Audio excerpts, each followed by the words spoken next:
नमस्कार, आप देख रहे हैं नेशन न्यूज 18 और मैं हूं आपके साथ ज्योतिका। उत्तर प्रदेश के गाजियाबाद में एक होनहार अंतर्राष्ट्रीय पैरा एथलीट की हत्या के बाद न्याय की मांग को लेकर जनता का गुस्सा फूट पड़ा है। ग्राम बसंतपुर सैथली के रहने वाले उभरते हुए खिलाड़ी चिराग की निर्मम हत्या के विरोध में पीड़ित परिवार, ग्रामीणों और क्षेत्रवासियों ने सड़कों पर उतरकर एक विशाल कैंडल मार्च निकाला। इस मार्च में शामिल लोगों के हाथों में तख्तियां थी जिन पर चिराग त्यागी को इंसाफ दो और हत्यारों का एनकाउंटर करो के नारे साफ देखे जा सकते हैं। प्रदर्शन के दौरान उस समय माहौल और गर्मा गया जब एक स्थानीय व्यक्ति ने मंच से सरेआम प्रशासन को चुनौती देते हुए बड़ी घोषणा कर दी।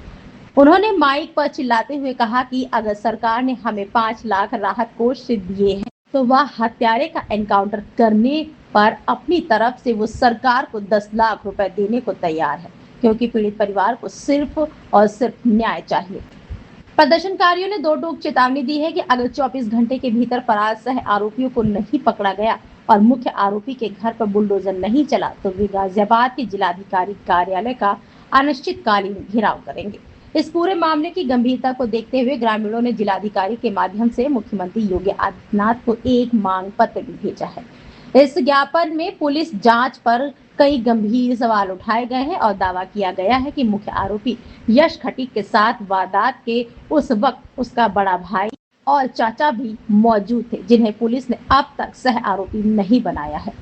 परिवार का यह भी आरोप है कि चिराग की हत्या के ठीक पहले और बाद में उसके बैंक खाते से फर्जी हस्ताक्षर करके पैसे निकाले गए हैं, जिसकी तत्काल साइबर और फॉरेंसिक जांच होनी चाहिए। ग्रामीणों ने खुलासा किया कि आरोपी यश खटीक ने आधार कार्ड और शैक्षणिक दस्तावेजों में हेराफेरी करके अपनी उम्र भी छुपाई है और नॉन पैरा एथलीट होने के बावजूद फर्जी दस्तावेजों के आधार पर पैरा एथलीट का सर्टिफिकेट बनवाकर प्रतियोगिताओं में हिस्सा लेता रहा है।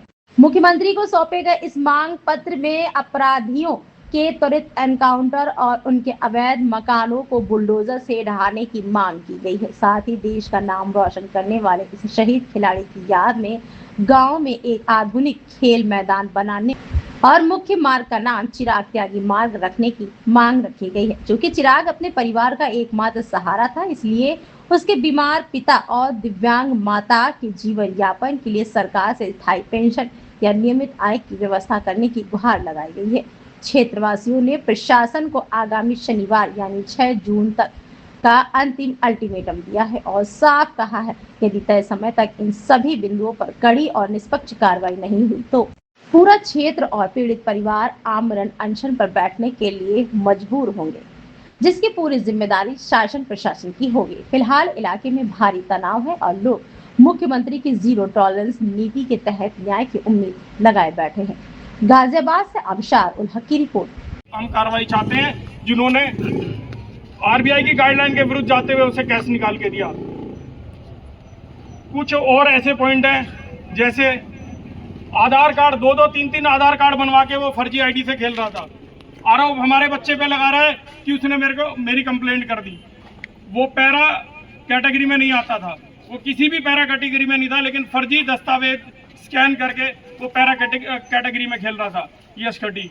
उस पर कार्रवाई हो। उसके जो स्कूल के डॉक्यूमेंट्स हैं वो सारे हमारे पास हैं, जो हम पुलिस को देना चाहते हैं। जो उसके जाली आधार कार्ड हैं वो हमारे पास है, जो हम पुलिस को देना चाहते हैं, जिसमें उसकी हर उसमें डॉक्यूमेंट्स में एज अलग अलग है। तो पुलिस इन चीज़ों का भी ध्यान रखे और डिमोलेशन की कार्रवाई करे, परिवार को आर्थिक सहायता दे और जो यश खटीक है उसका एनकाउंटर हो। सरकार क्या है मुझे पता है। अगर हमारा बच्चा ठाकुर होता, अब मारने वाला मुसलमान होता, तो भाई हमें यहाँ इकट्ठा होने की जरूरत भी नहीं, उसका अपने आप एनकाउंटर हो जाता। आपने देखा गाजियाबाद में 2 केस हुए, दोनों सेम केस हुए। यार ने ही मारा दोनों को, एक दूसरे के दोनों यार थे, उसे भी मार दिया, उसका एनकाउंटर भी हो गया, उसका घर भी ढह गया। और यहाँ पे क्या हुआ, यहाँ पे साले अभी अरेस्ट भी नहीं हुए। अभी जिसने पिस्टल दी, जिसने गोली मारी, उसे अरेस्ट कर लिया, कभी कह रहे जेल भेज दिया, कहाँ भेज दिया। ये हमारे साथ बहुत अन्याय हो रहा भैया। और सुनो मेरी बात, आज तो हम यहाँ इकट्ठा हो रहे हैं शांतिपूर्वक, कल हम डीएम का घेराव करेंगे और जब तक नहीं उठेंगे जब तक हमें इंसाफ ना मिलेगा। साली कैसी हुई है सरकार। इन्होंने उसका घर ढा दिया क्या? उसका घर क्यों नहीं ढाया उन्होंने? उसका घर भी ढा दिया, उसका घर भी ढा दिया, उसको पैसे भी दे दिए। भाई जितने मेरे औकात है, इन्होंने सरकार ने 5 लाख रुपए दिए, मैं 10 लाख रुपए दे रहा हूँ कल, ठीक है? उसका एनकाउंटर कर दो, मैं 10 लाख रुपए दे रहा हूँ सरकार को।